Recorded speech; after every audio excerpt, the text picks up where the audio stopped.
Welcome everybody for joining us. We're just gathering right now and we're waiting to go live on Facebook at the same time.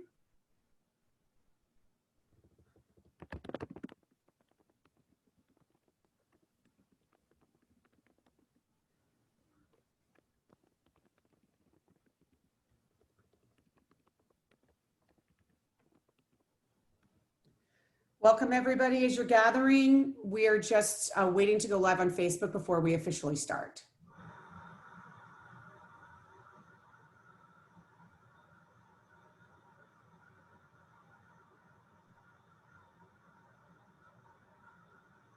Welcome everyone. We're going to get started in just a moment.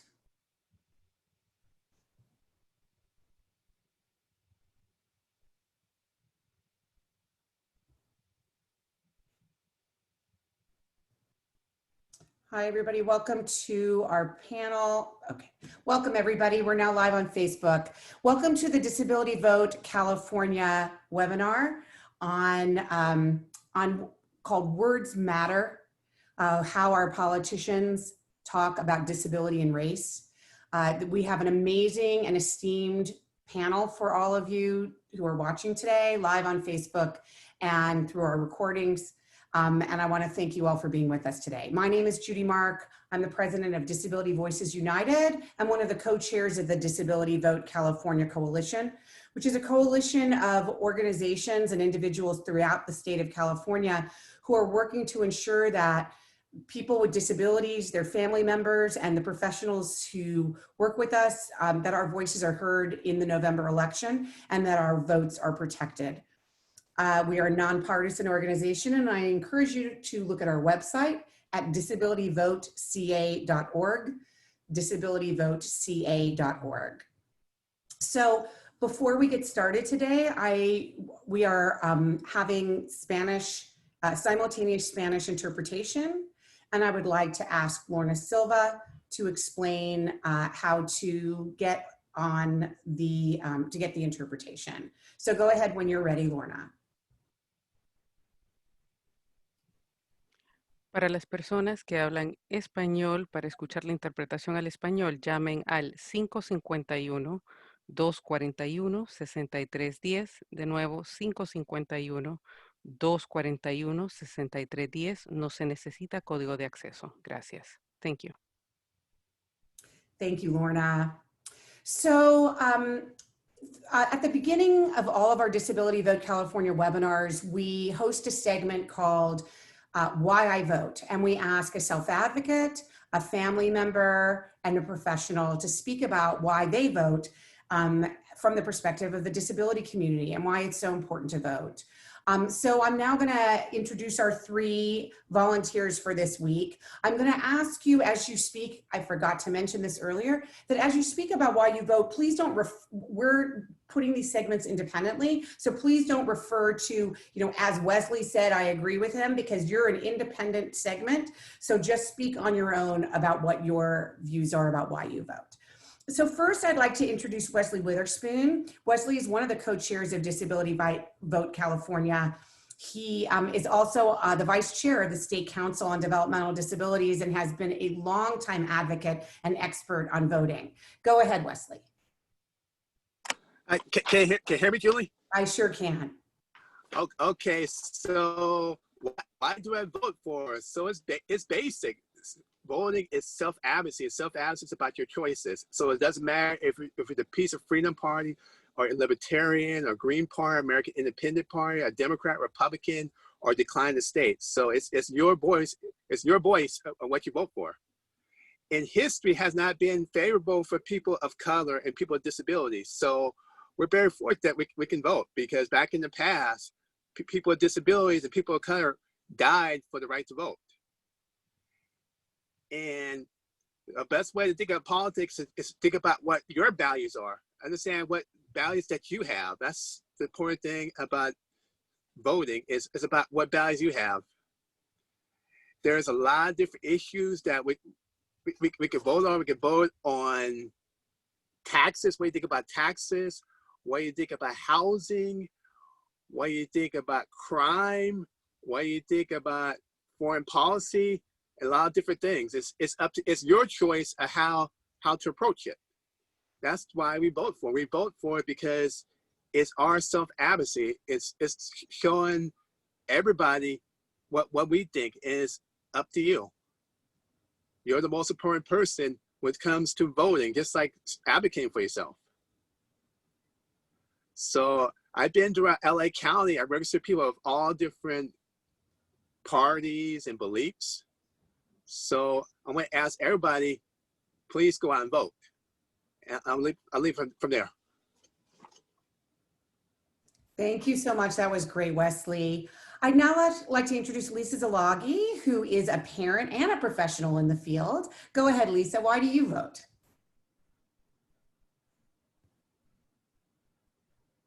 Oh, you are still muted, Lisa. There we go. Okay, thank you. So my name is Lisa Szilagyi, and I'm deeply committed to the disability community, both personally and professionally. I'm the mother of Emily, a 31-year-old woman with a developmental disability and epilepsy due to a genetic disorder, tuberous sclerosis.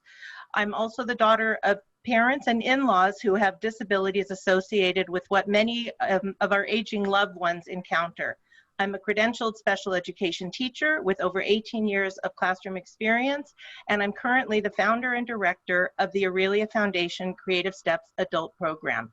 As a family member, I'm voting because I believe that healthcare is a right, not a privilege. Without access to quality, affordable healthcare, Emily would absolutely not be alive today.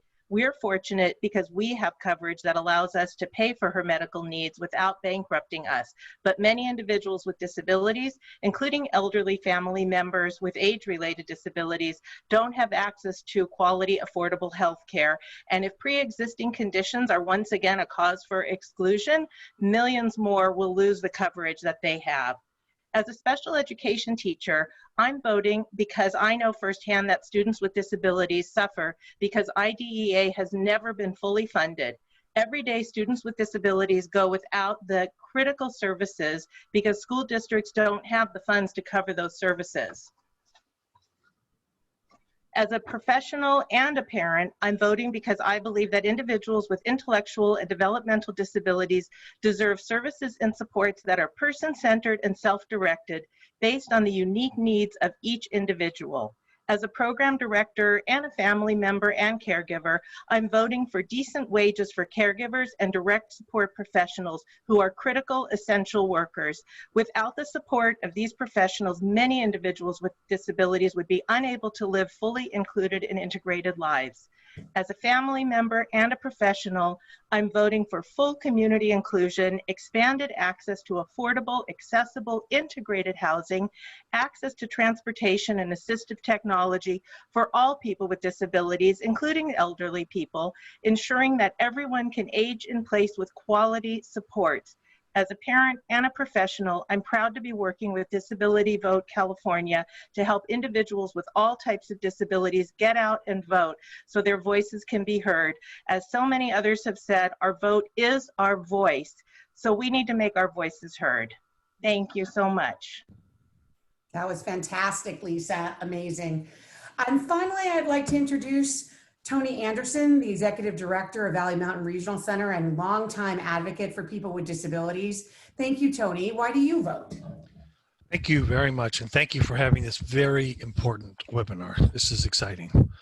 As a person who's dedicated my entire career to supporting people with intellectual and developmental disabilities and their families, the Lanterman Act is very important to me, and I believe wholeheartedly in the Lanterman Act and the civil rights protections and the supports and services systems that are outlined in this act. So when we're considering state legislators and governor, which we're not doing this time, but those are very important considerations that I think of. I'm very aware that the act is unique in California and that the services and support systems there have been a commitment that public policy officials have made over the years and the administrations have made over the years. And then the question of why I vote regarding the presidency or members of Congress on the national level, it's also very important. Sometimes we overlook why it's so important. so important to me because there are so many different pieces of law that touch different parts. We look at California, we say Lanterman Act, and we all understand one system. But on the national level, there are so many different parts. We talked about education, housing, employment, ADA, voting rights. There's so many different parts that are important to all of us, and that we need to make sure that we know that these legislators, these policymakers, are going to bring them up for reconsideration periodically. So they're very important pieces of current law. But they are not constitutional requirements. And I think it's really important to always remember that they can be changed at any time. So registering to vote, of course, is very important. As a reminder, October 19th is deadline to vote by mail. Hopefully I got that right, but that's I'm pretty sure of. No, it's the deadline to register to vote. Register to vote is the, for that date. 19th, but you can still register. Well, I'll go over this in a minute. Yes, yes, thanks. But so registering to vote is one very important step. Voting is another very important step. But as important is making sure that the people that we're going to consider, that we're going to vote for, that they understand all of these different elements that are important to our community. And that's the homework piece. But it's important to me as a person who votes that we pay attention and make sure the people we put in office understand the needs of people with intellectual and developmental disabilities and their families, and how important the service system is to all of us. That is why I vote. Thank you so much, Tony. That was great. Really appreciate it. So we're now going to move on to our main webinar, which is called Words Matter. And we're really looking at the way politicians talk about our community, talk about people with disabilities, and talk about people of color. They talk about race and disability in ways that that really have profound effect on us. This is just going to be a discussion among really thoughtful people from our community. And so I'm going to introduce them all, and then I'm going to pose some questions that I really hope that they can shed some light on. So the first person I'd like to introduce is Howard McBroom. Howard McBroom is a self-advocate. He's also a peer advocate for Easterseals. Our second panelist is Leroy Moore, a self-advocate and the founder of the amazing Crip Hop Nation, and also a board member of Disability Voices United. Howard's our lead ambassador of Disability Voices United, so welcome to both of you. We're also welcoming Dr. Kristen Prater. She's the executive director of Leaps and Bounds, a recreational and behavioral and adult day program in Los Angeles. And our fourth panelist is Héctor Manuel Ramírez, who's a self-advocate. He's also on the Behavioral Health Task Force in the California Department of Health and Human Services. And then finally, last but definitely not least, this was in alphabetical order, is Dr. Beth Ribet. Beth is the director and co-founder of Repair, which is I recommend everybody to look them up. It is a wonderful organization that really looks at the health and health disparities and other effects of society on people with disabilities. So thank you all for joining us. So I'm going to start off this discussion. Oh, and Beth has put her website. It's Repair. So for those of you who are watching on Facebook, it's repairconnect.org. So the first thing I'd really like to ask all of you is really just a general question. Like, why do words matter that come out of that politicians say? Like, you know, a lot of people don't believe politicians. A lot of people say, you know, ignore politicians. They assume that they lie. But why is it important that our leaders, about how our leaders talk about disability and race, and you know, why do we even think words matter at all? Who wants to start? I will start. Thank you, Howard. I will start. And Judy, words matter because they create the cultural climate of a country. They create, when you speak violently and disrespectfully of other people of a group, you set the stage for a climate of cruelty, emotional and both emotional and physical cruelty. You set the stage for a climate of cruelty, contempt, disrespect. And I will tell you this right now, only a compassionate society can hope to survive. Any society that does not fail to achieve a compassionate society will eventually destroy itself. And that is a certain at nightfall of day. I know this because I am a history student. I read a great deal of history, as you know, Judy. You've seen the books in my apartment. And I know what happened to society that do allow themselves to be consumed by a culture of cruelty and contempt and disrespect. I know what happened to them. They do not meet good ends. And that is why it matters, because when you speak with love and compassion, you create a climate of love and compassion. You create a compassionate society that can survive to go to the stars and do the Star Trek thing. Captain Kirk was representative of a compassionate society. And so was Mr. Spock. Even though Vulcan was a very different world from Earth, there was still a culture of logic and love and compassion. And those are the ones that are going to survive to reach the stars, the ones that will survive to fulfill their dreams. So that is why words matter. That is why words matter. And we can solve our problem best by talking with each other, compassionately and with love, try to understand who the other is, and work with them to solve our problem. And that doesn't include shooting each other. That is not the way we solve our problems. When we treat people with respect, they usually respect us back. When they have to live in fear that they might be shot by somebody every day, they're not too likely to treat us with love and respect either. Fear is not conducive to love and respect.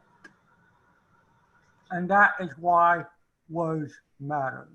They create a climate. Thank you, Howard. That was wonderful.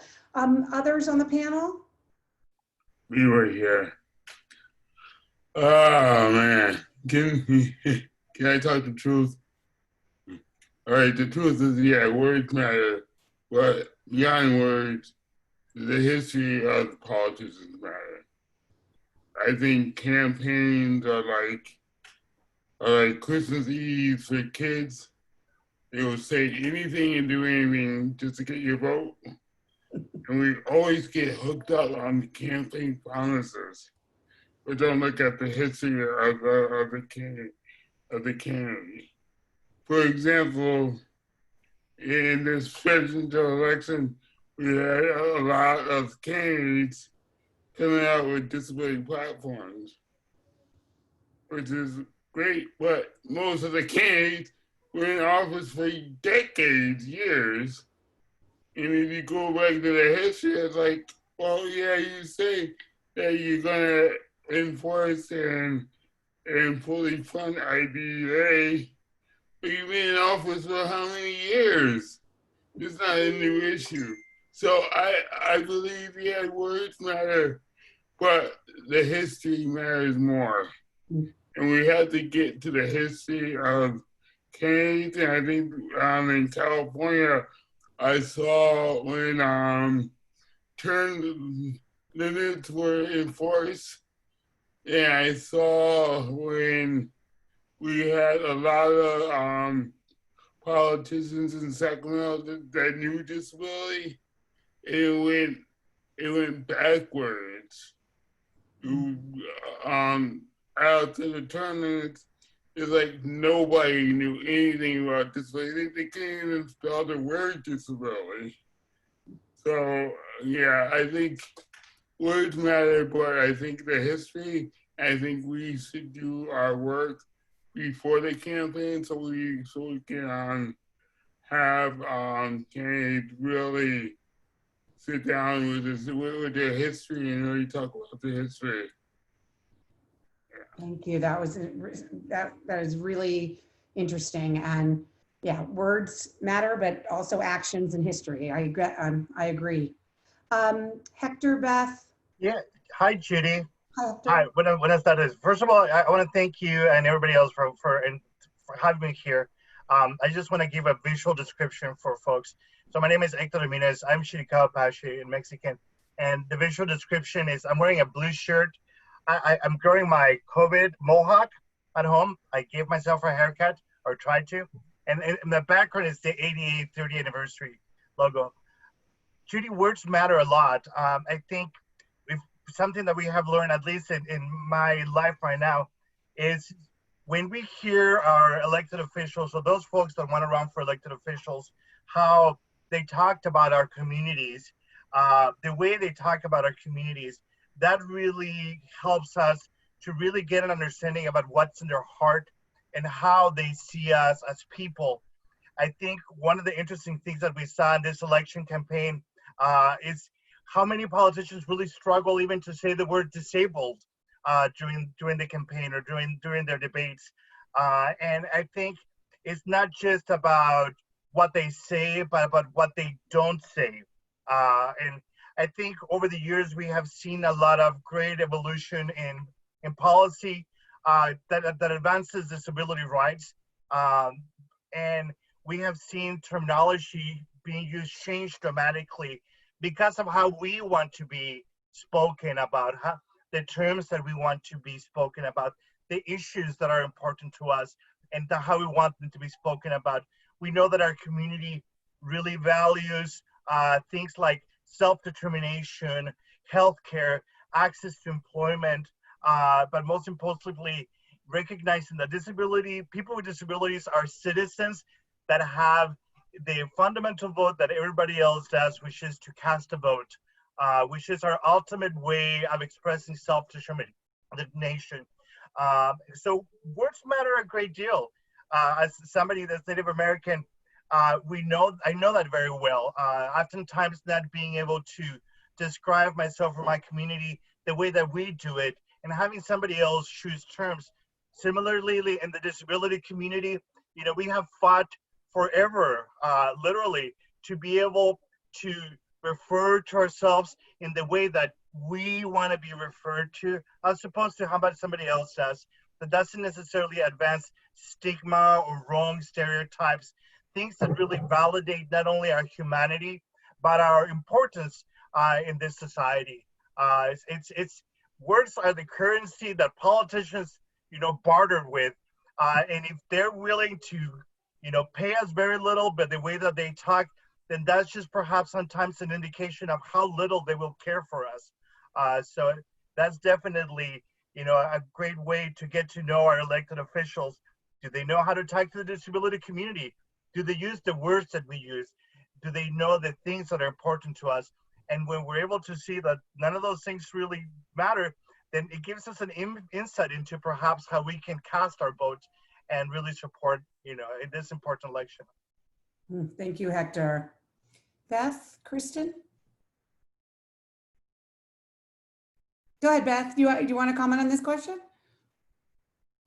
I would say circle back to me on the next one. Okay, perfect. Save some time. Perfect. All right, Kristen, you, or should I keep going, moving on? You can keep going. Okay, got it. So the next question is so there's obviously constant political dialogue on television. You can watch it 24/7. And have you seen or heard anything in the last few years from leaders that concern you or encourage you? I know some people in the disability community were counting at each of the conventions, the Democratic and Republican convention, how many times the word disability or disabled was used. So does that mean anything? But they also, have they talked in a way that's ableist or racist that concerns you, whether it's on the campaign trail or, and how are these words impacting people with disabilities, people of color in society today? Beth, do you want to start with that? Do you want to start us on that one? I can give it a try. So first, just want to send Thanks to all the good folks at Disability Voices United and Disability Vote California, and to the other panelists. Good to see everybody. And to say thanks for those of you who've joined us on the webinar or on Facebook. I think where I'd like to start is what I like that I see coming out in politics, because I think it's very difficult to find anything positive. There's not a lot of it. So it's good to just acknowledge for a moment some of the, relatively small, but still meaningful things that I see happening. One is just what I saw in the last midterms, that I saw candidates who were breaking away from both the Democratic and the Republican mainstream and winning their races. The election of folks like Rashida Tlaib, the fact that Congress got, and in some ways it's horrible that this was the first time Congress ever elected a Muslim woman, but two entered, and they're both really uncompromising, outspoken, thoughtful people. And that made me hopeful. And every time I listen a little to Alexandria Ocasio-Cortez, I get a little happier. So I want to acknowledge that there are people and voices in contemporary politics who I feel very connected to and appreciate, despite the fact that that's kind of an extreme rarity. And, the very long list of everything that's concerning, I don't think any of us can do justice to in this brief conversation, but I'll acknowledge a couple things. I think that mainstream politics in the United States has not learned to think or talk about either race or disability in ways that recognize that they are social constructs, that they are not flat, immutable biological facts, that these are categories that we've created and imposed on people that do a lot of damage. I also think that public conversations about race and racism are often stuck in the notion of colorblindness, which is an incredibly problematic term anyway from a disability perspective, because it equates being blind with being unable to comprehend or understand race. But that's a governing kind of concept in US law, and it tells us that the problem with racism is just that we acknowledge it, essentially. And so understanding that, even beginning to have a meaningful conversation about racial equity or racial justice or race relations means really talking about deeper accountability is essential, and that's not coming anywhere close to happening despite the few rare exceptions we can find in politics. And relative to disability, I don't think that we can have a deeper conversation about disability in the United States without having a very deep conversation about race and racism. The meaning of disability in the United States is embedded in the process of colonization. It's in these early Christian notions of disability, in which disability was conceived of as a punishment from God. And the idea that disability is something punishable, pitiable, evidence of wrongdoing in some ways, we're still continuing to play out those legacies. Then we get into like the eugenics era and the ways in which our construction of ideal white people was based on being the opposite of a person with disability. And we've never come close to remedying the kinds of extreme human rights violations that occurred in the eugenics era. So we have a profound conversation that we're not even getting close to. Our politicians are talking about what crumbs will they maybe give us, and what lip service can they pay us to indicate that they see us as close to, full citizens or fully human or whatever the template is that, certainly people with disabilities are always measured against. And we are going to have to change that conversation deeply. And I think that's going to mean deeper changes in our political system and in our electoral system. But I will say that one of the mechanisms I think is urgent to do that is to participate in voting, but to participate in voting in a way that doesn't see that as an endpoint or adequate civic participation. The very least we've got to do, if we've got the privilege to do it, is to participate and to vote, but that's never going to be enough for deeper change if we don't do the harder work of holding whoever we elect accountable. Amazing. I just want to take your little segment, Beth, and force every American to watch it. But No force, no coercion. Others who want to talk about, what have you seen in the last few years, both positive and negative? I'm glad you got some positives in there, Beth. The few that we could find. Go ahead, Kristen. I'll jump in there. I definitely can't top that, but I will add some pieces to it. I think on to Beth's point of being a segmented group and being a group that we are trying to reach out to simply for votes is something that we've seen a lot. It is no longer speaking to people as people of the community or as people of the nation, but rather we are trying to collect votes and increase our scores of rating.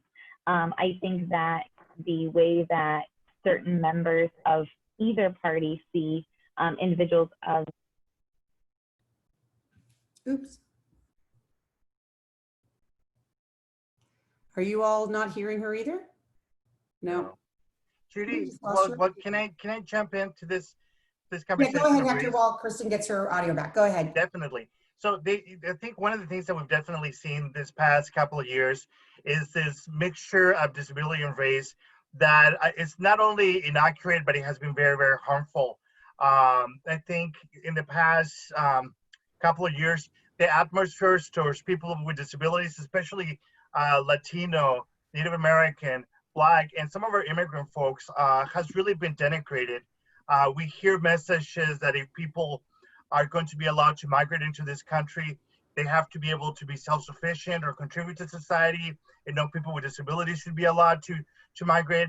And so, I mean, that's one of the main ones that I see having been significantly being detrimental to our community. Right now we have a lot of people with disability in those immigration detention centers who are primarily just being held because they're people with disabilities, and it is not believed that they're worthy of being part or being given asylum into this country. So we see that from the top down, things have really been bad for communities. You see it also, for example, in the way that the Black community, the Latino community is sometimes depicted by horrible, really degrading terms as being criminals or thugs, things that really kind of propose this idea that because of the skin of our color, that we are not just less capable of contributing to society, but that we're dangerous. And so we have seen that created an atmosphere that has been costing us our lives. So definitely the mixture about how people think of us, especially for those of us that have psychiatric disabilities or developmental disabilities, that has created an atmosphere that literally is causing many of us to lose our lives to violence and stigma. And I think Christy is back, so I'll pass it along to Christy. Hector, I'm so sorry I couldn't hear you, but the point that I was angling at was, I think you brought it up from what the last couple of words I could hear was the way that disability has been portrayed physically in terms of people's body language within certain spheres of campaigning, I think spoke to how the disability community is viewed by certain members, and that just cannot be erased. It cannot be ignored. And I think to Beth's point, it is a larger conversation than just voting. We have to get involved during times that votes don't count in order to ensure that by the time votes do count, that we are an active member of the conversation. Thanks, Hector, for picking up there. Thank you both. Leroy? Yeah, I think we need a third, fourth, fifth, sixth party. I'm just tired of this two-party system. It's just done with. I was a delegate twice in the Democratic Party and twice in the Disability Caucus. They only had a video playing. They had a video of FDR. That's twice. So 4 years between each election. Then I went to other caucuses, like the Black Caucus, the Latino Caucus. They had everybody from Danny Glover to Obama to everybody talking. You get to the Disability Caucus and there's nothing. And the last time I was a delegate, probably it'll be the last time in my life, because I got kicked out of the California Disability Club because I was asking real questions at the DNC. So all of that, I just really think that we need a third party, fourth party, fifth party to really start over, especially when it comes to this way. I think the Green Party does a better job when it comes to disability than the two parties that we have. Yeah. Thank you. Howard, did you want to weigh in on this? Yes, I do. Judy, one of the lessons of history is that when dictators and authoritarian win, they usually win not so much because they are so strong, as because the enemy, the opposition, is so weak. That they win not because they are so strong, but because the opposition is so weak. They don't capitalize on their strengths against the authoritarian. And one of the ways in which we can, change that, make ourselves stronger, I think, is to move toward the center and start talking about including everybody, disability people, Native American, African American, whoever you are, whatever your problems are, whatever your agenda is, include them in your ranks. That is what I would say. Include them in your ranks and work with them, find out what their problems are, and pledge to help them. That is going to do that will go a long way toward reversing the authoritarian tide in this country. Once again, I will say that when authoritarians win, they usually win not because they are so smart or so strong or even so brutal, but because the opposition was so weak and they made all sorts of stupid elementary mistakes that led to their downfall and the defeat of democracy in their countries. Something I think we all need to remember, especially right now.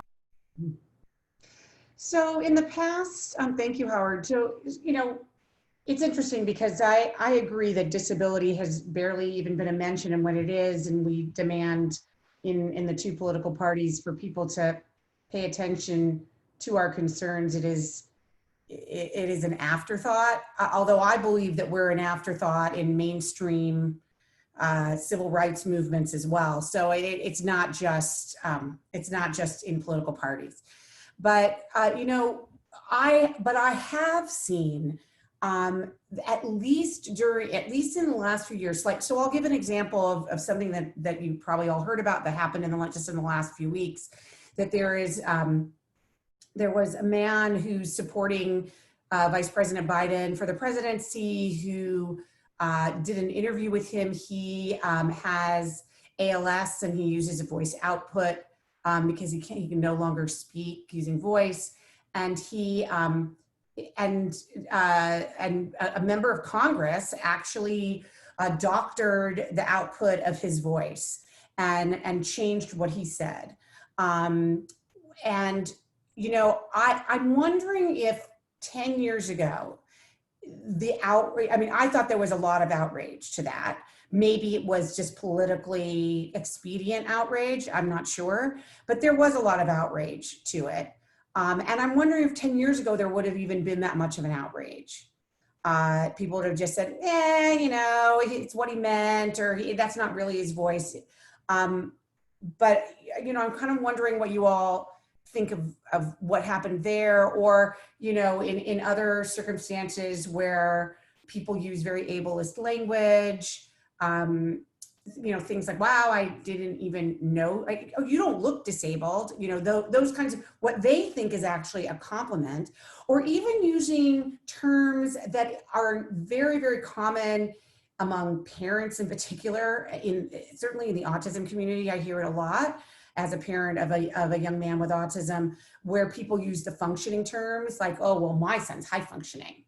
And so, you know, I have heard backlash against that kind of term. So I don't know if we're like turning a corner on this, or if this is just all, you know, blah, blah, blah. They're just saying it to appease us so that we stick with them. You know, I'm just wondering if language really has changed over the years, or this is, you know, things are getting better. No, Judy, I think things are getting better. This is Héctor. Some of this language definitely, and going back to the example that you brought up, that's still horrible. I don't think we got enough outrage about that. I think it was just absolutely not only cruel, but dehumanizing, and definitely a really horrible way to expose somebody who's utilizing assistive technology and to manipulate it in that way. I think it sets the standard to continue abusing and traumatizing a community. Ableism is part of the same family as racism and sexism and all those things. It's just a horrible thing to do to somebody else. And I don't think that we as a society have really done enough really to address that issue. Oftentimes we're included in platforms for events, primarily just as props. But I do see things changing.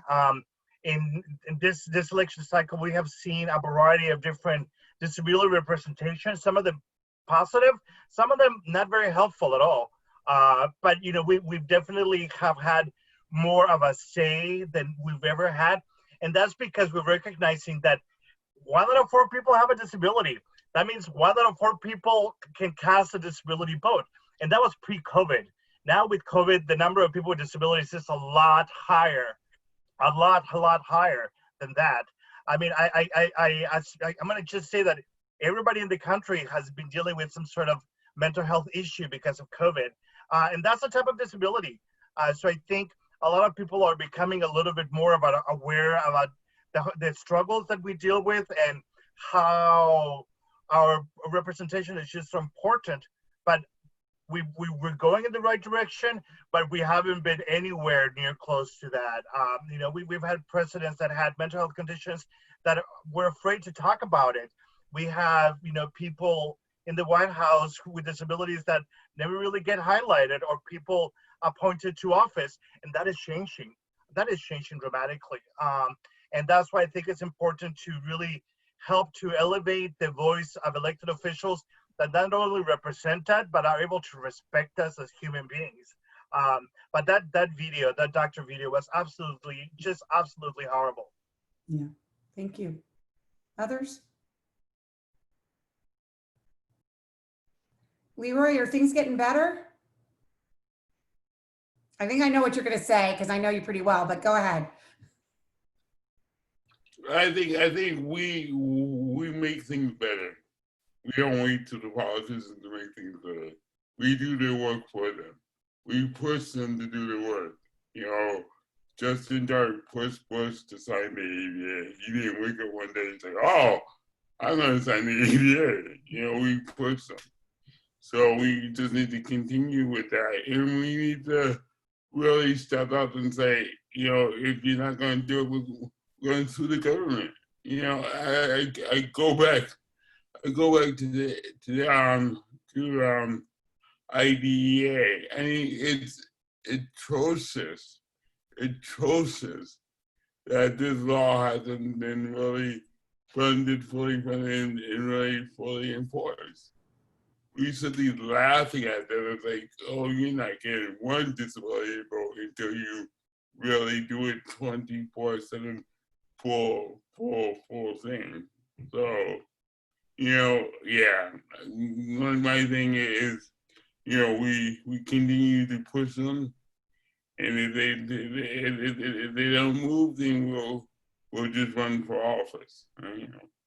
So yeah. Thanks. Others want to add? No. Okay. So I think that what we've also seen is that sometimes the words of politicians, the racist words, the ableist words, the actions also filter down to society through social media. Then if we're seeing it in social media, we're hearing it from our friends, sometimes even from our family members, our neighbors, say things like, you just can't believe they just said that. Like, and do you call them out on it? How do you talk about it? So I'm wondering, like, what effect is it having from our leaders down to, you know, just sort of general interactions that we're having in society and what we're seeing on Twitter, on Facebook? Like, how many more people do I have to unfriend on Facebook? Like, it seems like every day there's a new person who's like, well, I guess I can't be your friend anymore because you're really racist. But it's like, you know, that doesn't solve the problem just because I click the unfriend button. So I'm wondering, you know, what do you think of how the language is you know, both in person, not that we're doing so much in person anymore, but certainly by phone, and how can we really impact this? Go ahead, Kristen.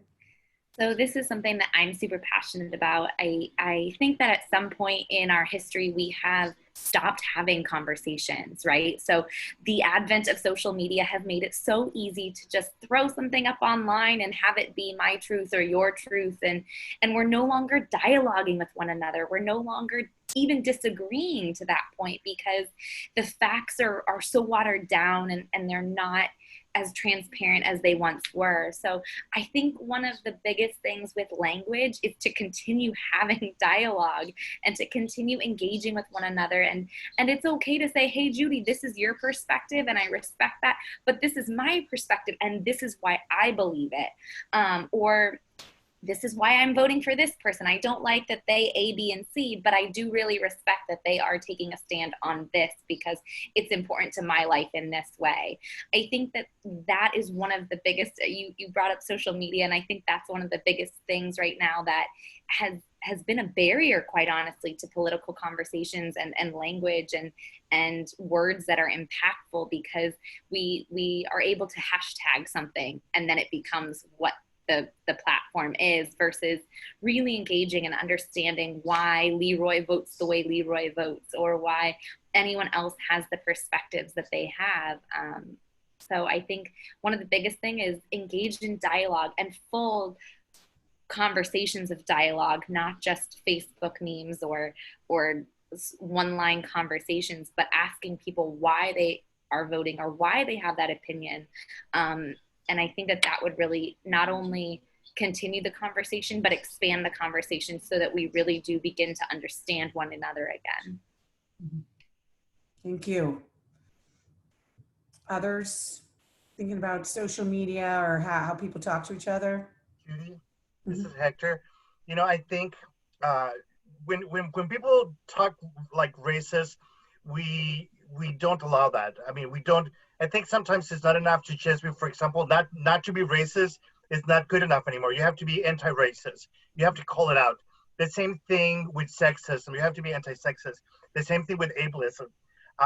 You know, I think, for example, you know, there have been a lot of dialogue about the mental capacity or the mental health state or the physical capacity of candidates.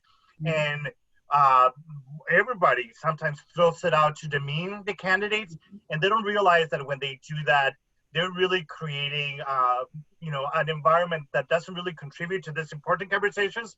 I stopped unfriending friends because I don't want to lose them, you know, and I still have them, and I get messages sometimes that really resonate wrongly with me, to my soul. But my people have been feeling that way forever. So I think it's just my culture. But I mean, I think it's important that whenever we enter an environment like that, I think, like as an example with the Black Lives Matter movement, it's really important to lean into each other, support, and call it out for what it is. It's like, excuse me, did you realize that what you just said was very, not only offensive, but very ableist? And I really want to be able to continue having, you know, a friendship with you. So we're going to have to really address, you know, this horrible comments that you just meant, perhaps not to say it, but that they are horrible. And sometimes they're uncomfortable conversations to have. And sometimes they're a lot of work, and sometimes they work, sometimes they don't. But I think we have to focus on those conversations that do work, and kind of having hope. And that, just like we were talking about why do words matter, I think that we know that words can hurt, but words can also heal. And we have to help people find those words. Sometimes we have to share those with people. As somebody with, I'm autistic and hard of hearing, and sometimes people have no idea that I'm disabled. And they'll say things that are just really offensive, like the high functioning or things about IQ. And I have to call them out right away. And they get really shocked. And I think we do it not necessarily to fix people, but to really kind of reclaim our space. Because it's kind of like being around people that smoke. Can you go smoke somewhere else or don't smoke at all? The same thing, can you go do your racist stuff somewhere else or not at all? And I do it for their health and for my health and for that of my community. And the same thing when people do ableist stuff, we call it out, even if it's our friends or our family or ourselves. Lisa, I saw that you wanted to chime in. Go ahead. I just wanted to add to that, and thank you, Héctor, that on Facebook, I am friends with a cousin. He's actually a cousin of my husband's, and we are completely at the opposite end of the political spectrum. But he posted an ad, and at the bottom was the phrase, Democrats are retarded, which I was so offended by, and I immediately called him out. My husband's always saying, just unfriend him, unfriend him. I'm like, you know what? This is an opportunity maybe to try to get him to understand why a word like that is so offensive. And I pointed out to him, I go, you have a family member, Emily, who has a developmental disability. And for you to just not even recognize the hurtful nature of that word and how offensive that is to me as her parent, I mean, just horrible. So we had a whole long conversation about it. I know I'm never going to change his political views, but maybe I helped enlighten him about the power of those types of words that are just so incredibly offensive and hurtful.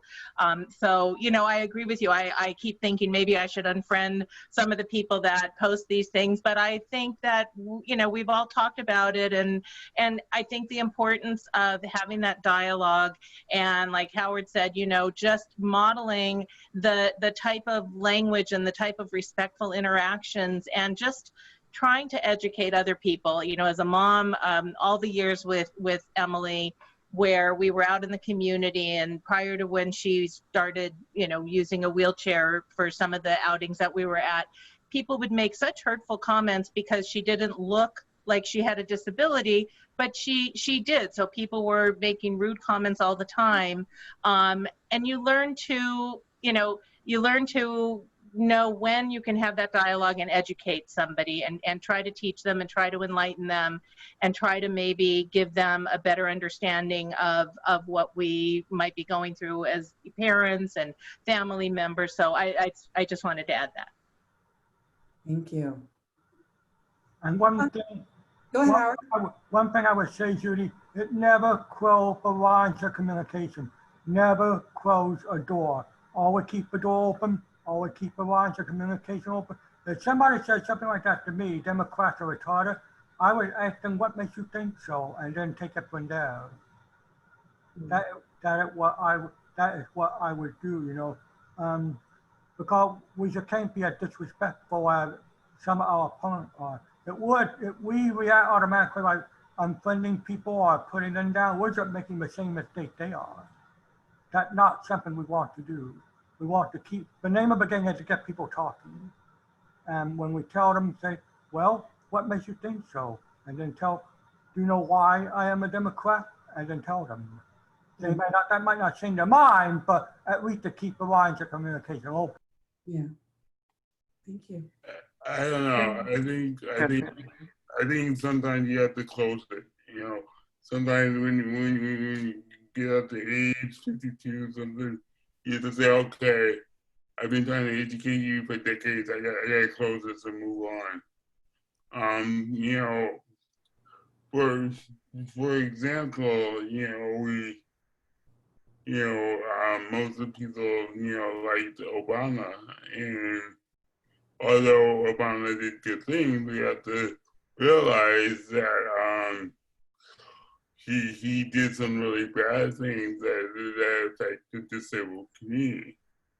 You know, although Lewis, I think Lewis Curtis, went there to the White House to talk about inclusive housing. At the same day, his housing authority person, you know, designed a program to privatize public housing.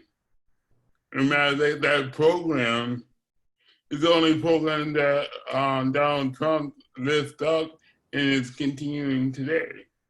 So we have to really be honest with ourselves and say, okay, you know, sometimes I will educate, and other times I will close the door because I need to go on and to create my own community and to create my own voice and to create, you know, power inside my community. I think that's what, you know, Judy and the board is doing in California. That's what I'm doing with Crip Hop.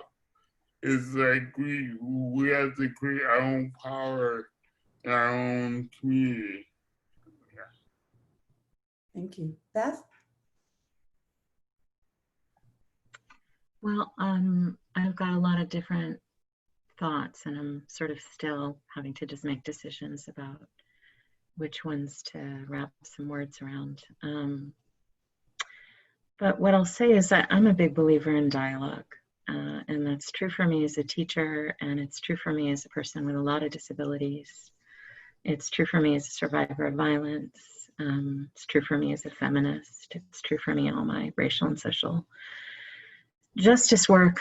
And I'm also, Leroy, I won't say he beat me to it, I'll say he did the initial heavy lifting to say that boundaries are also really necessary. That we have to think about the fact that education is labor. To educate, to dialogue with someone who is not already affirming our humanity is labor. And, you know, one of the things that I first noticed really acutely as the protests erupted after the murder of George Floyd was how many of the people of color in my life were saying, I'm getting burned out with people asking me for education. You know, folks who had not been doing their work of getting even the sort of fundamentals of anti-racism for sometimes years, sometimes decades, right? And we're just discovering in this particular moment that there was something to learn, and then are saying, well, you do it for me, you explain it to me, you be present so that I can test out all my ideas and feelings and reactions without all that much thought about what that may cost you or how it may feel for you to listen, as I'm sort of detoxing from some of the racism that I've internalized and some of the white privilege that I've been exercising without interruption for a long, long time. So I think one of the questions that we can ask ourselves as a disability community is, what is our particular responsibilities to people of color with disabilities? And we can think about what role can we start to play in for those of us who are white people with disabilities and speaking to other white people. And what can, you know, I was thinking about, on the one hand, it's so wonderful that this conversation is happening, and I was feeling a lot of gratitude. And then I was also thinking, we're having a conversation about race and disability, and it, I'm getting the impression that we've got like majority white people in the conversation, right? And so even to push ourselves about, you know, we need to start to design our communities and think about disability leadership differently if we want. And, you know, somebody was saying earlier that, you know, civil rights and racial justice and social justice movements often forget disability, which is 1,000% true. I've been doing organizing this week, and I'm like having to bring up the most basic things about access amongst colleagues and friends I respect deeply and who I know are fundamentally connected to good work. And if I wasn't there, nobody would mention or think about disability at all, right? That happens all the time. It's good for those of us in disability communities who are white to be thinking about the fact that people of color with disabilities are having a parallel and integrated experience of that in our own spaces, right? We need to show up for each other better. If we really build a powerful disability justice movement, which is inherently, profoundly, thoroughly, constantly anti-racist, we will become so powerful in doing all of the work that needs to be done, you know, and it won't be disability or race. It will be the work of repairing and healing our world, right? So starting to think about how do we start here, not just how do we get others to notice us, not just how do we talk outside, but what changes do we need to make and how do we show up for each other in ways that are different, and particularly in ways that are accountable, really deeply accountable, recognizing that all of us are struggling and we've got to stretch, we've got to do more for each other if we're going to ever become as powerful and as effective as we need to be for ourselves, for our communities, for our families. Thank you. Well said, and very important that we look not only at the mainstream civil rights movements and demand a seat at that table for people with disabilities, but we also say to the disability community, what are you doing to ensure full inclusion of people of color, LGBTQ, of people with different gender identities? I mean, that has been always a struggle. I know Leroy has taught me so much about the history of the disability rights movement and how exclusive it has been, and how so white-led and white-driven it's been. And we have a lot of work to do in our own community, that's for sure. You know, one of the things that we fight for at Disability Voices United is to end racial and ethnic disparities, and they're very, very profound in the developmental disability world. People of color with disabilities receive anywhere from 20 to 80% less in services than white people do. And sadly, things are not getting better. They're actually getting worse, even with full recognition that this is going on. And so, you know, I like the way you put it, Beth. You know, it's hard work. This is really hard work. It's not like this is like we snap our fingers and it's going to happen. Change is going to happen. But, you know, we all need to put in the work. Others, before we move on?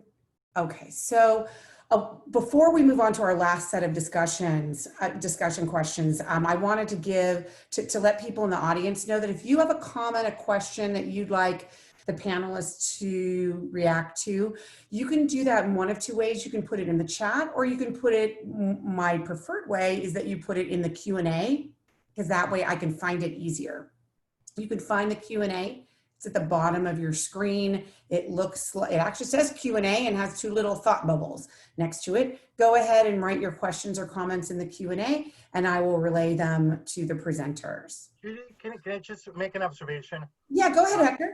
You know, I think I really echo that, and I appreciate people saying that they have to really recognize and perhaps elevate or make space for people with disabilities of color.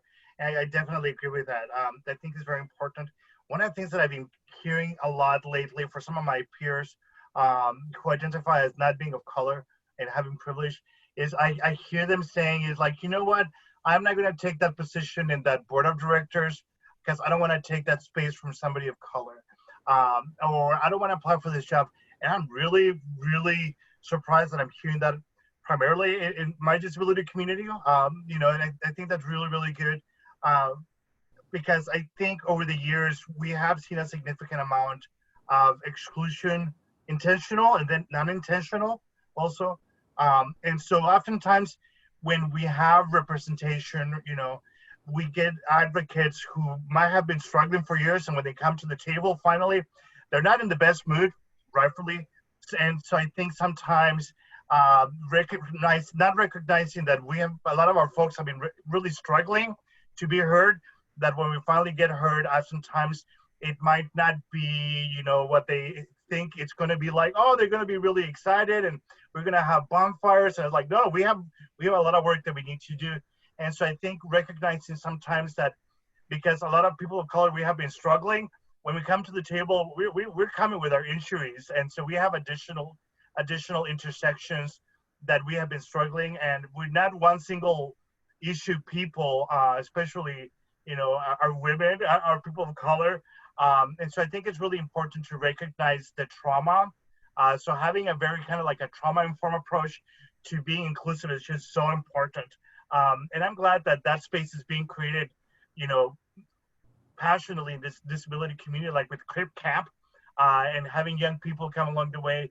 So I just want to point that a lot, because I'm seeing some work, but I think we also will recognize that when we're having folk coming to the table, we're coming with major issues. And so I think folks need to realize that. And, you know, we're not angry people of color coming to Bernie. It's like we're coming from a place of desperation here. So I just want to point that out. Thank you. I want to get back to, you know, the political side. You know, on the other side, there's a lot of, you know, Black agenda. And I swear to God, I don't see disability in the Black agenda at all.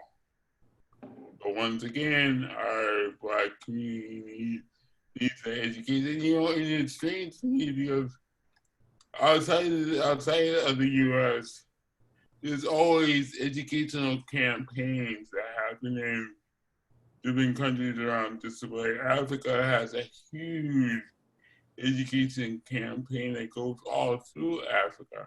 I wonder why we can't do it here, especially for Black and brown people that didn't get that education because of institutional racism.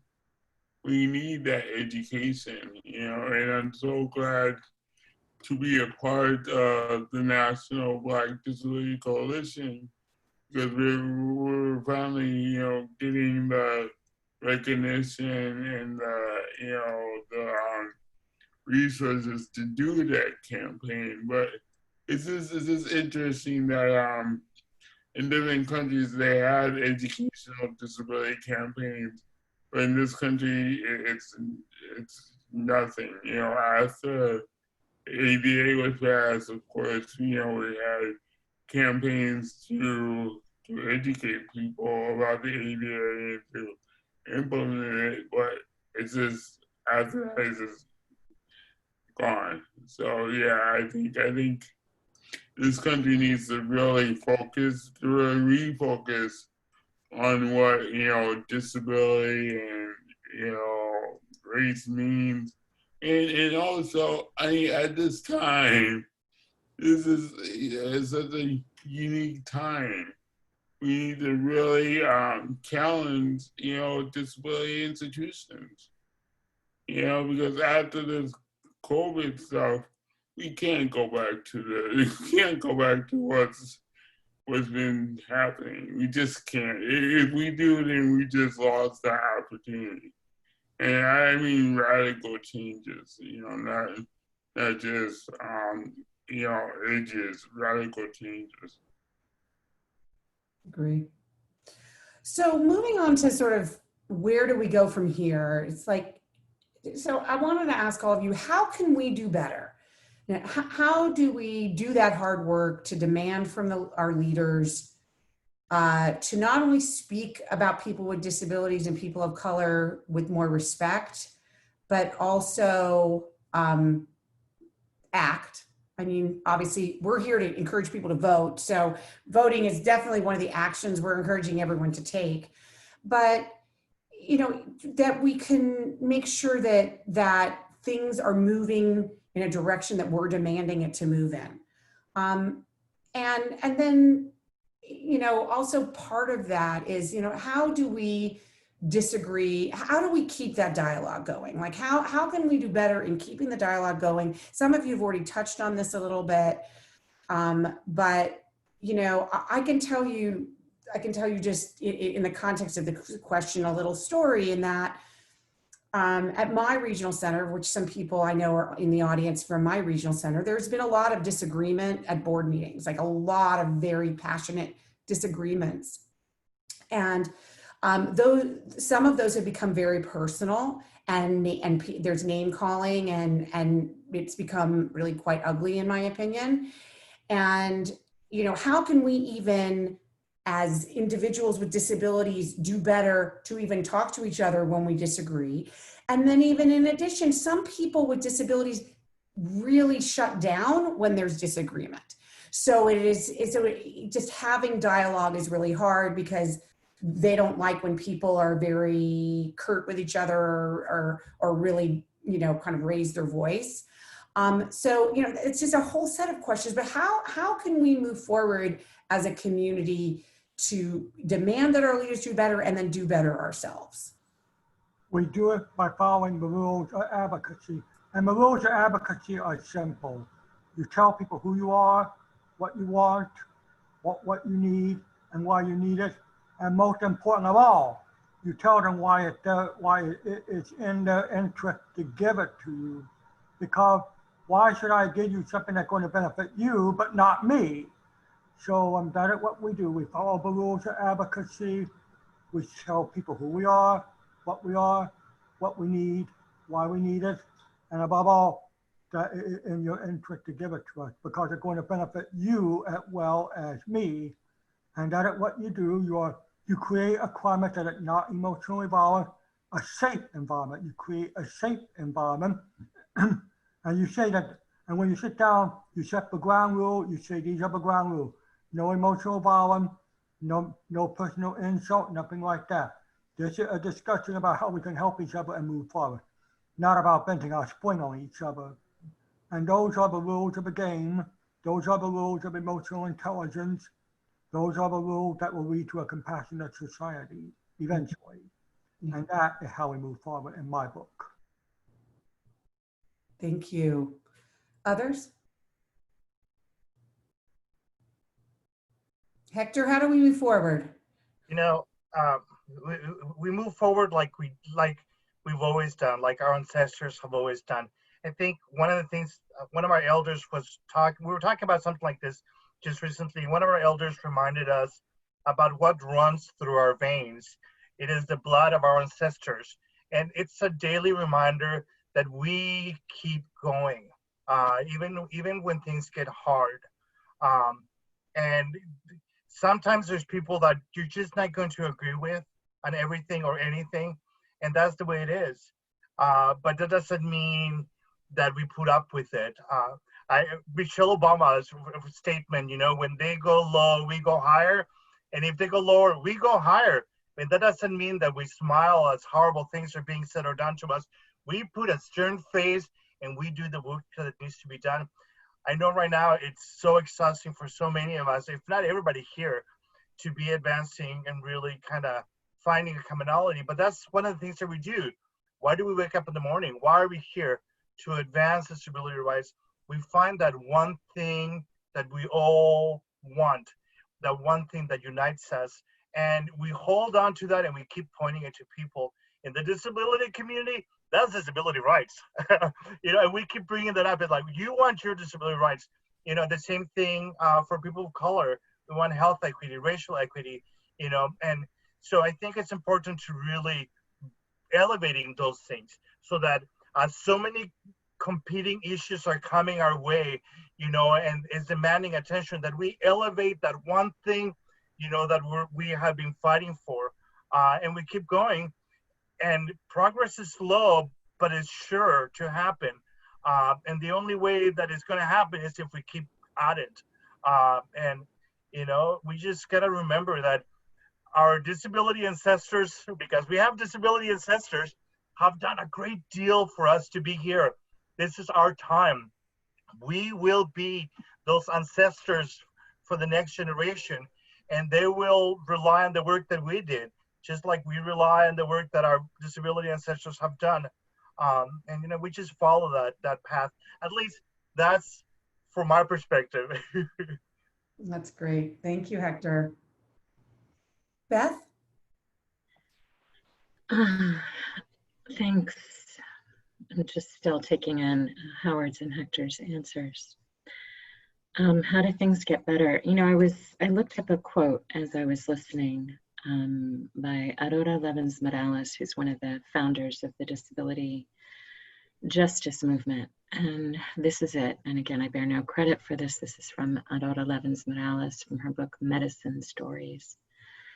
The only way to bear the overwhelming pain of oppression is by telling in all its detail, in the presence of witnesses and in a context of resistance, how unbearable it is.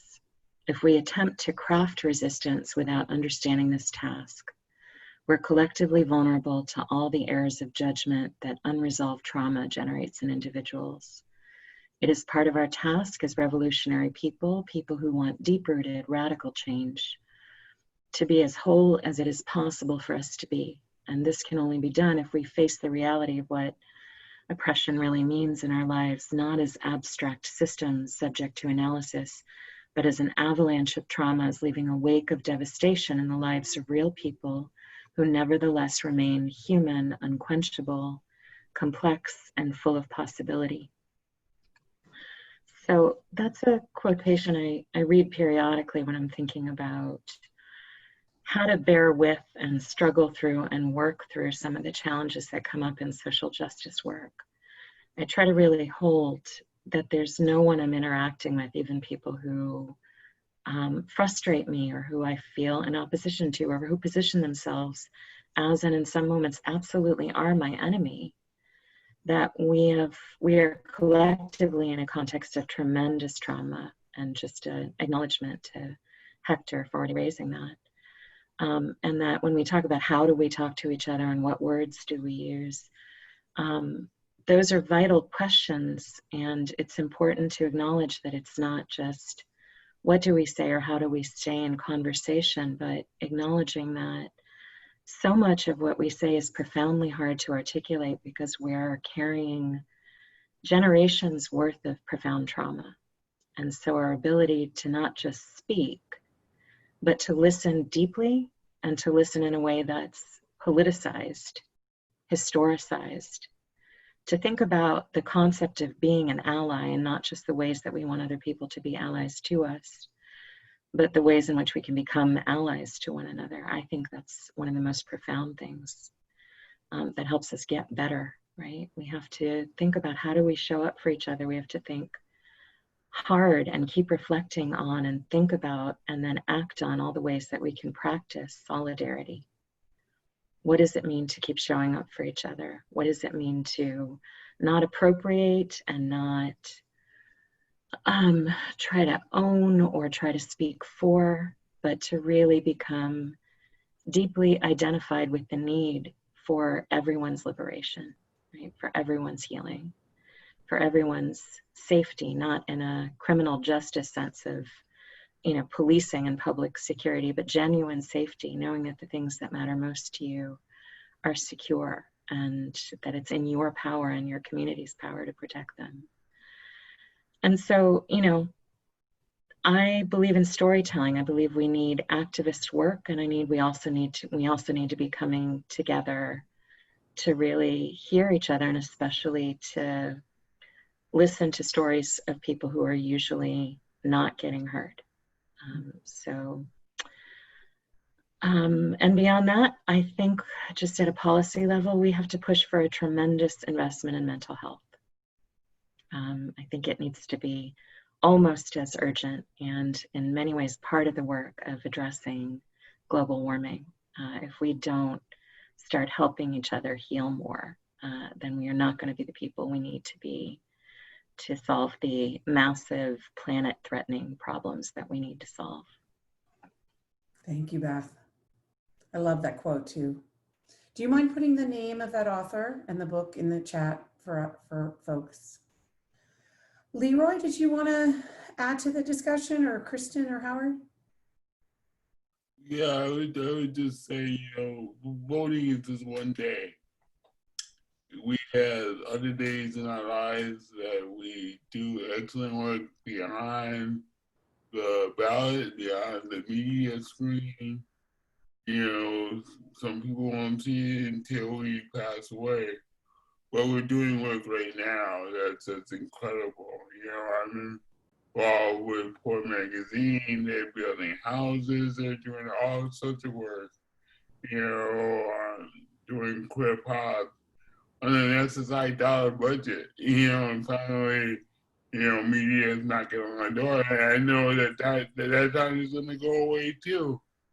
But we continue to do the work. And that's what we need to do, and we need to support each other You know, just say, hey, Judy, how you doing? Or hey, Beth, how you doing? Because really, it's us supporting each other.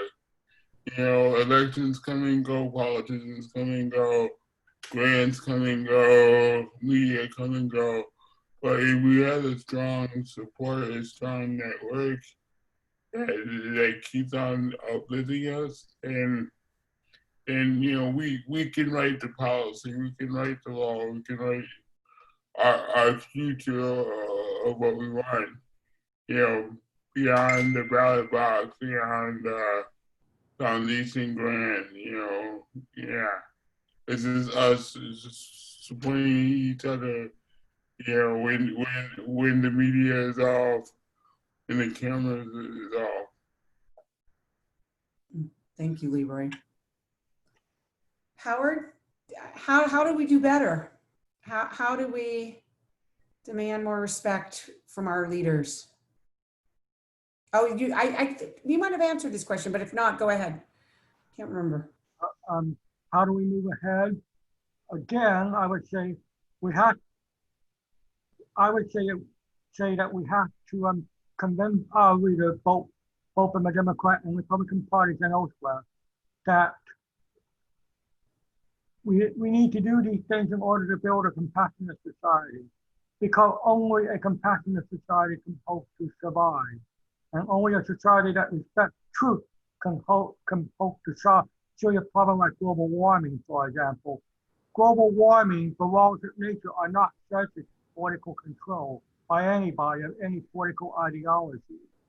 And we have to respect that truth, and only a compassionate society that does respect science and truth can move forward to solve our very real problem. And we don't do it by name calling, by saying people are retarded or anything. When you say things like that about other people, you're hurting yourself. You're hurting yourself as well as everyone else. And that point needs to be brought out with great clarity. That when you put somebody down, you're putting yourself down. When you put somebody down, you're putting your country, your species, and your world down. Because really, we are all part of the human race. And when you put one down, you're putting everybody else down, including yourself. That's not the way to survive. That is not the way to move forward. We move forward by respecting each other, by understanding each other, by talking with each other, and after that, working together to try and find solutions acceptable to both. That's how we move forward. That's really the only way we can move forward. We can't move forward by calling each other names or using political or emotional violence against each other. That will only create a culture of violence and doom. And that is how we move forward. Thank you. Thanks, Howard. Kristen? Yeah, so one of the resources that I often use for this type of conversation is a book by the podcast hosts of Pantsuit Politics. And it is a wonderful book that discusses disagreeing with grace and having these conversations openly and honestly. So I would really encourage everyone to use resources like that to expand their perspective and gain more information.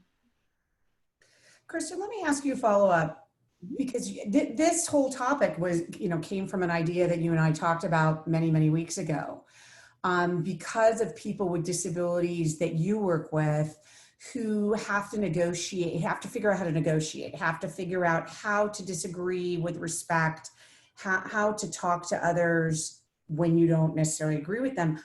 And some of the stuff that you do with folks with disabilities in providing some help and some guidance is actually something I think everybody could use. And so I'm just kind of wondering, like, what are the ideas that you practice with folks and work with folks on? So whenever we are engaging in opposing views, and I really stress that language is powerful, right? So the way that we frame it for each other and ourselves is going to help guide our conversations and is going to really help the emotional effort that we put into the conversation.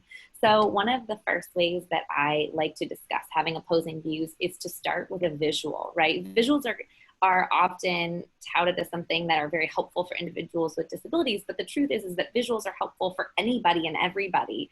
They allow us to focus our thoughts and think about what we're talking about and not get too far off topic. So one of the things I like everyone to start with is sort of a grid and a table of these are your views and these are my views, and which views do we agree on?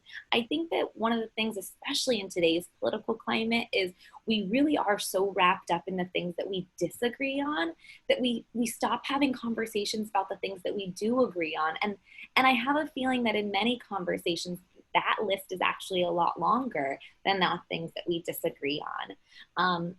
And then after we put all those down and find our common ground, I really like to encourage people to discuss why they view their world through those disagreements or through the things that they disagree on. So why did I come to this? What experiences have I had in my life that have drawn me to that?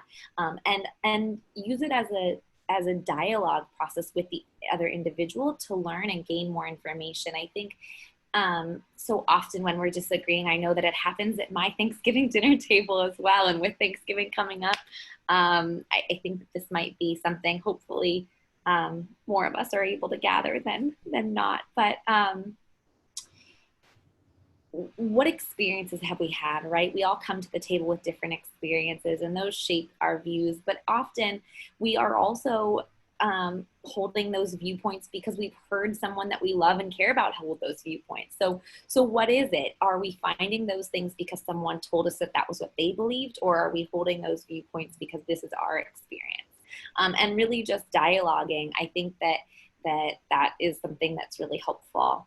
I think the power of I don't agree with you, but I can love you anyway, or I don't agree with you, but we can still be friends is also a very powerful term. One of the things that we forget when we're disagreeing is we add the term sort of right and wrong. And it's okay to have different opposing views. It is okay to have friends who have different viewpoints, although these have become heated things. I think Lisa said it best, like kicking family members off the island because we have different viewpoints. We were going to have a very, very tiny island.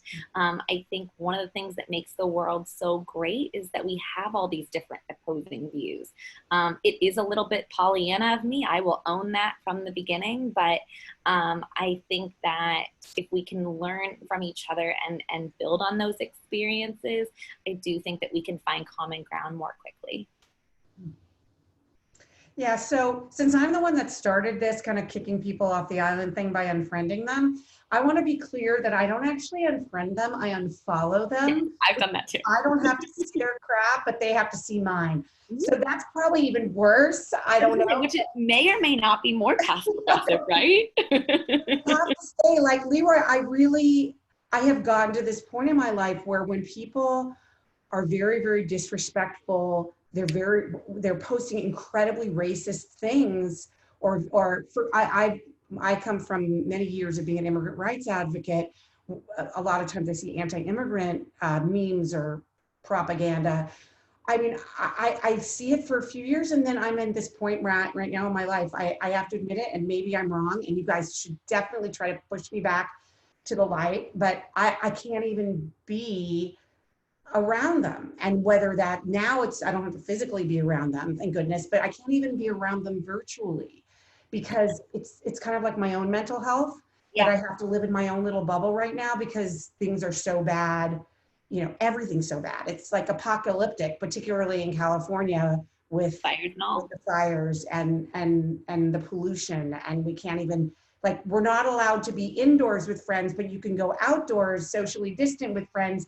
And now you can't even do that because, it's like, so for me, for my own mental health, it's where I have to be. And I think, Judy, you're speaking to that, right? Like this culture, this climate that we've created socially, really, is fueling all of this. And I think we, as a collective, need a deep breath because it's building and growing on each other. I don't know if anyone makes bread, but if you have a bread starter, it sort of grows on each other, on itself, and like expands. And that's kind of what's happening with this disagreement.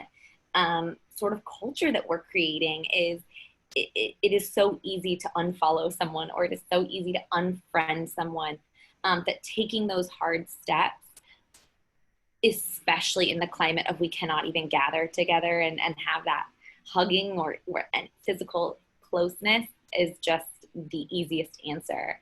And my fear for that is that that divide of communication is growing.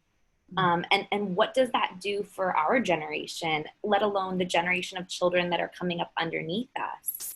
And so picking up the phone or sending an email, or I'm a big fan of picking up the phone. I love Zoom for that reason. You can see the facial expressions of someone else, FaceTime, and really having a gentle dialogue about it, I think, is key. Thank you. Héctor, do you want to try to give me some advice? I rarely get asked this question. What, you're asking me for advice on what? Should I be unfollowing? Should I be unfriending? Should I just be like calling up my racist friends and say, let's have a dialogue? No, you know what? It's really about self-care, especially right now. And right now, more than ever, is because of everything that's going around. It's really important that we all make personal decisions about what we want right now. And it's perfectly fine to unfollow, unfriend, unmute, block certain people if it means because you actually have to take care of your self-care right now, and that's also really one good way of setting up boundaries. And just because you're unfollowing or kind of like, doesn't mean that you're really literally kicked them out the island. It might just be temporarily. I mean, it's really a thing about self-survival. And you have to remember, you as an individual have every right to be surrounded by people that support you and care and make you feel good about yourself. That's fine. I don't know. That should be like a rule. But it's not in the Constitution. It should be. And I think it really goes the same thing to social media. And I'm only 45 years old. I haven't been in this planet that long. But one thing that I've learned is that people come in and out of your life a lot, especially really wonderful people, but also some horrible people. And I think you have to kind of keep that into perspective, hold on to the ones that make you feel good, and sometimes say until next time to those that don't. Don't hold a grudge. It's not healthy. It's not your fault that people are that way, but it is your responsibility for you to how you feel about yourself. And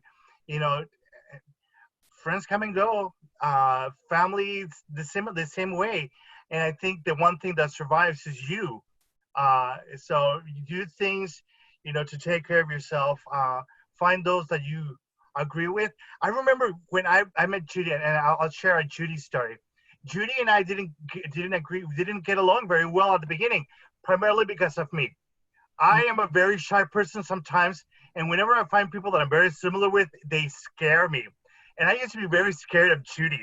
And I would sometimes just kind of like disagree with her just because I didn't want her to get close.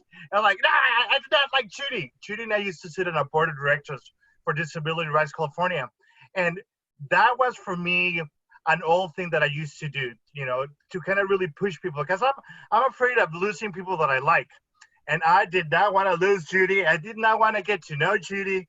But I agree with Judy, and I shared a lot of things. And Judy and I are not on the board together, but I'm so glad that I'm still in touch with her. And sometimes it takes leaps of faith, some risk. And it had nothing to do with what Judy was or what she did. It was more about where I was coming from. Sometimes it takes time and patience. For some of us that are coming from a place of fear or hurt, we unfriend sometimes people like bunkers, but that doesn't necessarily mean that we might not want to give it another try. So like a lot of my races or, my friends who have said hurtful things, I grow sometimes so much when I go back and try to reconnect with them, and I do. Those are some of the best relationships that I have had in my life, even with family members that I disagree with. And in my family, we don't have Thanksgiving fights. at all, ever. But that's because we don't celebrate Thanksgiving. And so I think sometimes it's important to really kind of find those sort of situations, you know? So that's what I do. Well, this is the first time I've heard this story, Héctor, and I'm so glad you stuck with me because I love you so much. It's like, we're going to be together forever. I don't want to lose you either, and I stand by you totally, and I want to stay with you forever too. Thank you, Howard. I have your back. You are one of my closest friends. Wonderful. Beth, did you want to add to this? Yeah, I just, you know, I'm a person who I think kindness is underestimated as a political value, taking care of each other, building community. I think those things are really important. And I think the really tricky thing is to balance treating those things as very important and very sacred, with also recognizing what are unhealthy and unhealthy, what are healthy and unhealthy differences and disagreements. There's a great quote, and I can't remember where to find it right now, but it's, you know, along the lines of like, we can disagree and disagree deeply and learn and grow from that if what we are disagreeing about is not one of our fundamental humanity, right? And again, I'm not saying that nearly as artfully or gracefully as the original quotation, but in a conversation that's got race or racism in the title, right? It's really good to just kind of keep acknowledging that differences that are rooted in colonialism and white supremacy and patriarchy, in, you know, the many excesses of class inequity and capitalism, that these are not differences that we can just have easy, friendly disagreements about and all be okay, right? We can disagree deeply and differ deeply in as long as what we are doing is fundamentally allowing us to challenge systemic inequity.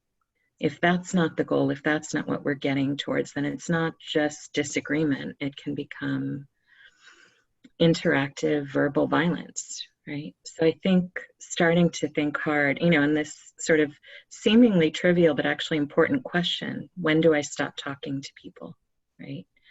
Do I unfriend or do I unfollow, or do, you know, how do I engage? What do I do when someone's saying something that's profoundly harmful? One question to ask is there an opportunity here to stay in dialogue in a way that will create social change? So rather than having a sort of holistic, let's just talk to each other no matter what, or let's, you know, be friendly and celebrate difference no matter what, let's ask each other, what's the nature of the difference? Is this something we can struggle through and heal together? And if we can't reach or find or dialogue with each other right now, then what are the alternatives that still do something other than write people off? And sometimes, you know, I'm okay with saying, like, I'm not looking for opportunities to dialogue with Donald Trump.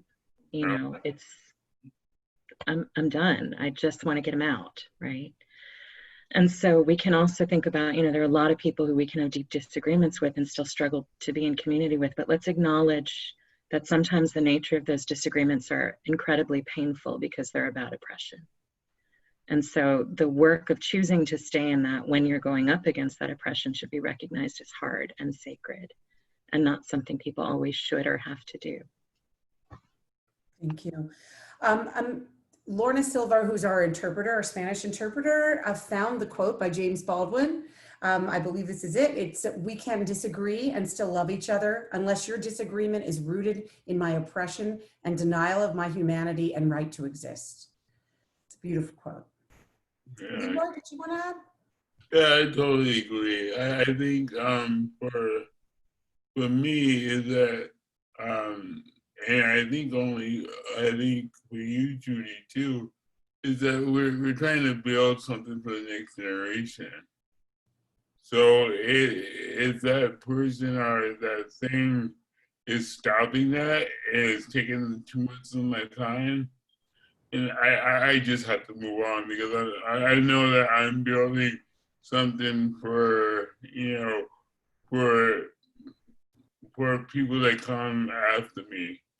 And if I'm wasting time, like Malcolm, I think it was Martin Luther King said, say, I can't follow you if you're not going my way. So yeah, I think it comes to the time, if it's really affecting your work, really affecting building, something and continuing with your work, then for me, I just have to move on, because my work and my building and what I've been doing is more important than just trying to get on the same page of a person that won't even see my work, disagrees with my work. So yeah. Thank you, Leroy. There's a sort of a related question that Ed, our program assistant, asked in the chat, which says, how do you set boundaries and negotiate boundaries around race and disability dialogue while still doing the work to call out people, when they're saying something that's ableist or racist, but also doing the work to keep people, to keep talking to people. How do you set those boundaries? I mean, I always find that really hard. Like, I'm one of these people, which is probably why Héctor was nervous with me at the beginning. I always speak truth, even when it is not comfortable for people. And when I say I speak truth, I don't mean the easy. Obviously it's important to speak the easy truth, the easy, so-and-so's a racist, whatever. But I also have no problem speaking truth to people that I admire greatly, the people that I respect greatly, when I feel that they're not doing what they need to be doing for the fight for, disability justice. And that is hard when I do that. Sometimes people are scared of me, or sometimes people are intimidated by me, or think that I'm trying to destroy everything that they believe in, which is generally bureaucracies that they believe in, because generally what I'm trying to do is to tear down bureaucracy. But it's, how do you, so you still want to work with these people, but you need to call them out. So how do you negotiate that kind of dialogue with people? Go ahead, Kristen. Judy, I think that's always been something that I've admired in you. It's not a quality that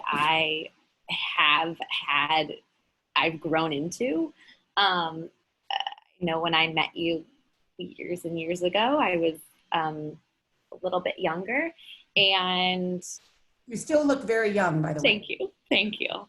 And you are a force, right? So it is challenging for someone who might not feel as though they have all of the qualifications or all of the information or all of the whatever it is.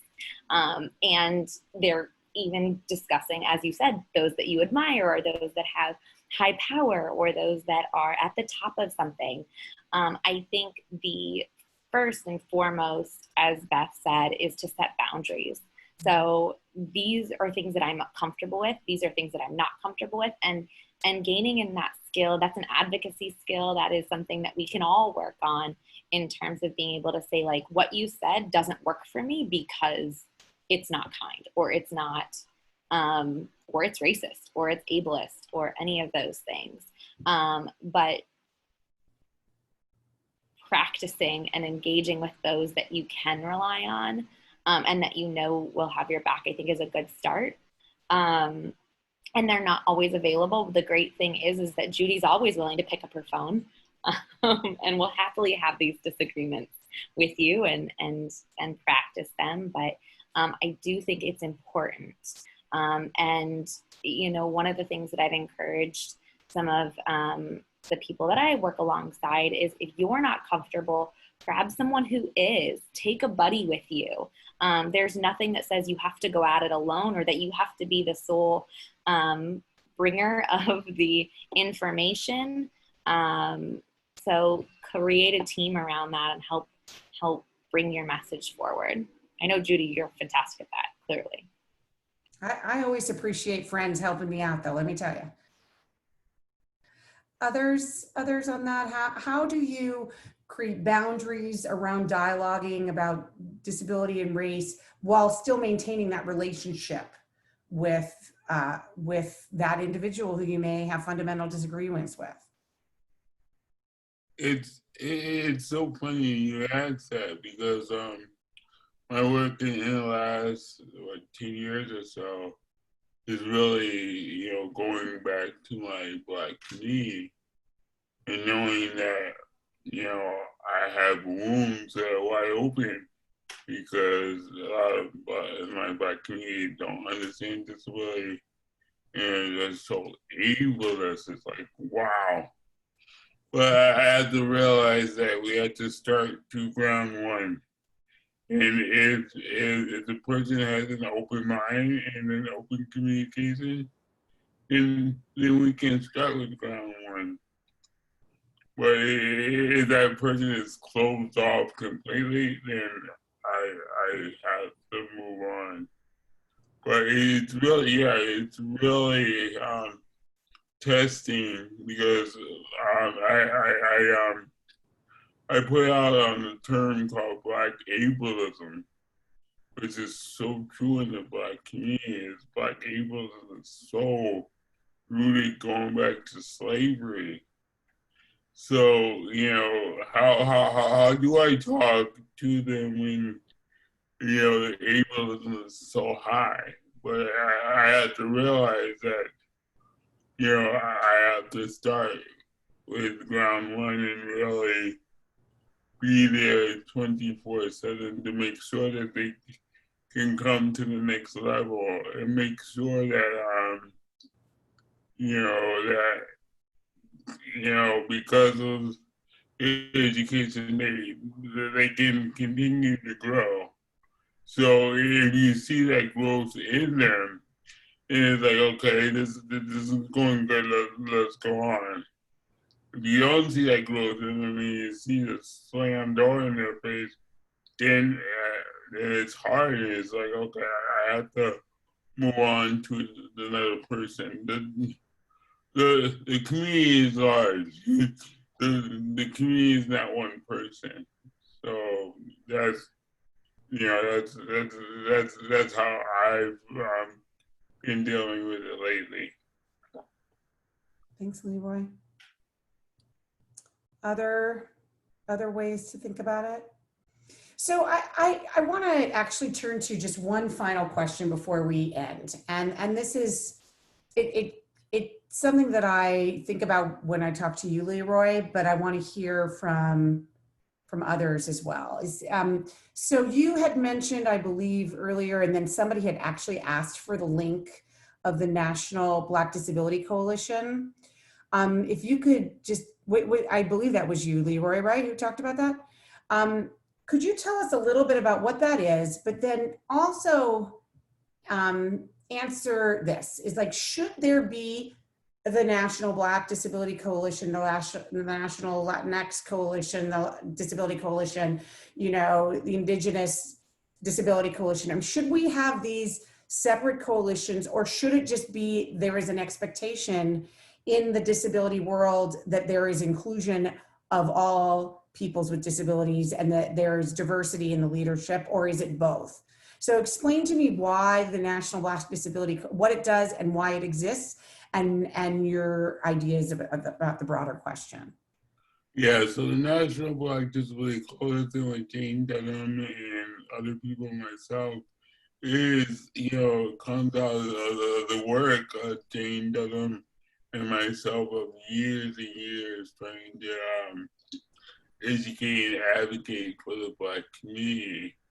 And we realized that locally we were doing it, she was doing it in New Jersey, I was doing it here, but we realized that there was no national organizations that were doing it. Our national Black organizations had no clue. The NAACP had no clue. So because of that, we realized that we had to have a National Black Disability Coalition. And not until recently that we got resources and funding to do some of our work. But we continue to do work, we continue to educate people. Our website is, really for education.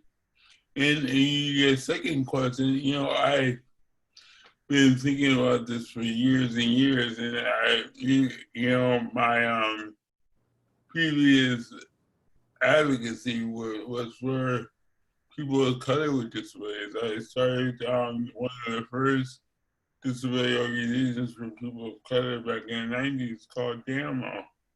But now I realize that that each community has to go back and do the work in their communities before we can come together as a coalition, because of the history of racism, because of the ableism in the Black community and the Latino community, and only we can do that work, And the question is, when is that work done, and is that work can be compounded by us coming together, after that work is done or during that work, But that work has to be done. If that work is not done, then we're just cheating ourselves, and we're not really advancing our people of color community around disability. Thanks, Leroy. Beth, go ahead. Well, I'm thinking about, what would we say when someone poses the question, for instance, why have a specific disability caucus or a specific disability organization? Why not just integrate yourself into everything else? Or why do you need an organization specifically for people with autism or specifically for people with mental illness? Why not just have like one big disability organization, right? I mean, I think a question that, would be great to ask is, what's everything that we can do to sustain, to support, to ally ourselves with the National Black Disability Coalition? Not should it exist, but thank goodness it exists. And what's the best thing to do? Shut up and get out of the way? Listen, give money, right? How can we be there? How can we be there for each other? And just like a huge thank you. Thank you for building this. We need this so much in our communities.